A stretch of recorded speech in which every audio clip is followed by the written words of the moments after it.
প্রিয় দেশবাসী, আজ বাংলাদেশ একটি গভীর সংকটময় মুহূর্তের মধ্য দিয়ে যাচ্ছে।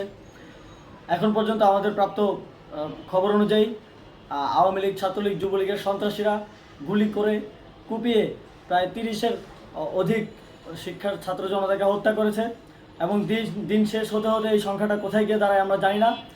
এরই প্রেক্ষিতে আমরা একটি সিদ্ধান্ত নিয়েছি। আমাদের একটি জরুরি সিদ্ধান্ত মোতাবেক আমাদের যে 6 তারিখের যেই লং মার্চ টু ঢাকা কর্মসূচি ছিল সেটাকে আমরা একদিন এগিয়ে নিয়ে এসেছি, অর্থাৎ আগামীকাল 5ই আগস্ট সারা দেশের মুক্তিকামী জনতাকে ঢাকার উদ্দেশ্যে রওনা হওয়ার জন্য আমরা আহ্বান জানাচ্ছি। যারা পারবেন, যাদের পক্ষে সম্ভব হবে, আজ রাতেই আপনারা ঢাকার উদ্দেশ্যে রওনা হয়ে যান। আমরা আগামীকাল সারা দেশের মুক্তিকামী জনতাকে ঢাকায় আসার আহ্বান জানাচ্ছি। বিশেষ করে ঢাকার আশেপাশে যে জেলাগুলো আছে, আপনারা দায়িত্ব নিয়ে মসজিদের মাইকে ঘোষণা দিয়ে যাদেরকে পাবেন সবাইকে নিয়ে ঢাকার উদ্দেশ্যে রওনা হন। এই লড়াই আমাদের জন্য একটি চূড়ান্ত লড়াই।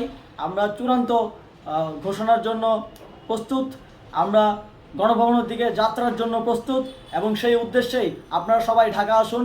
আমরা আপনাদের সবাইকে নিয়ে আমাদের চূড়ান্ত দাবি আদায়ে এগিয়ে যাব। আমি জানি না সমন্বয়করা আজকে রাতে বেঁচে থাকতে পারবে কিনা, কিন্তু আপনাদের উপর আমরা এই দায়িত্ব দিচ্ছি। আপনারা সবাই নিজ দায়িত্বে ঢাকায় আসবেন আগামীকাল এবং পরশু পরিস্থিতি বিবেচনা করে পরশু গণভবনের দিকে 4 দিক থেকে আমরা রওনা হব। আমরা খুব আতঙ্কের সাথে লক্ষ্য করছি যে ছাত্রলীগ, যুবলীগ এবং আওয়ামী লীগের গুন্ডারা পুলিশের অস্ত্র দিয়ে পর্যন্ত সাধারণ জনগণের উপর হামলা করছে। কিন্তু একটি সুখের খবর হচ্ছে, সারা দেশের বিভিন্ন স্থানে সেনাবাহিনী ছাত্র জনতার পক্ষে দাঁড়িয়েছে। আবার কিছু কিছু জায়গায় যেমন মিরপুর ও মোহাম্মদপুরে সেনাবাহিনী ছাত্র জনতার বিপক্ষে দাঁড়িয়ে গুলি চালাচ্ছে। আমরা সেনাবাহিনীর প্রতি আহ্বান জানাতে চাই, আপনারা এদেশের নাগরিক এবং আপনারা এদেশের নিরাপত্তার দায়িত্বে আছেন, এদেশের জনগণের যানবাহনের নিরাপত্তার দায়িত্বে আছেন। আপনারা দেশের পক্ষে এবং দেশের জনগণের জন্য কাজ করবেন। কোনো খুনি সরকারের জন্য, কোনো খুনি রাজনৈতিক দলের জন্য কাজ করবেন না। এটি এদেশের জনগণ আপনাদের থেকে প্রত্যাশা করে। আমাদের এই আন্দোলনে সম্পূর্ণ সমর্থন দিয়ে হয় নিরপেক্ষ থাকুন, অথবা এই খুনি বাহিনীকে, সরকারের খুনি বাহিনীকে প্রতিহত করুন, তাদেরকে যথাযথ শাস্তির আওতায় নিয়ে আসুন। যেই কারফিউ সরকারের পক্ষ থেকে ঘোষণা করা হয়েছে, আমরা স্পষ্টভাবে বলতে চাই, সেনাবাহিনী এই ধরনের কোনো কারফিউ বাস্তবায়নের জন্য মাঠে না নামে। যদি মাঠে নামে তাহলে সেনাবাহিনী স্পষ্টভাবে অফিসিয়ালি জনতার বিরুদ্ধে দাঁড়াবে। আমরা চাই না সরকারের এই ষড়যন্ত্র সেনাবাহিনী পা দিক। সেনাবাহিনীকে জনতার বিরুদ্ধে দাঁড়ানোর যে ষড়যন্ত্র সরকার রচনা করছে সেটিতে সেনাবাহিনী পা দিবে না, এই বিশ্বাস আমরা রাখতে চাই।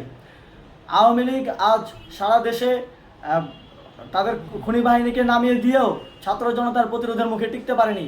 রাজপথের পরাজিত শক্তি হিসেবে তারা সেনাবাহিনী সহ অন্যান্য বাহিনীকে আমাদের বিরুদ্ধে কাজে লাগানোর চেষ্টা করছে।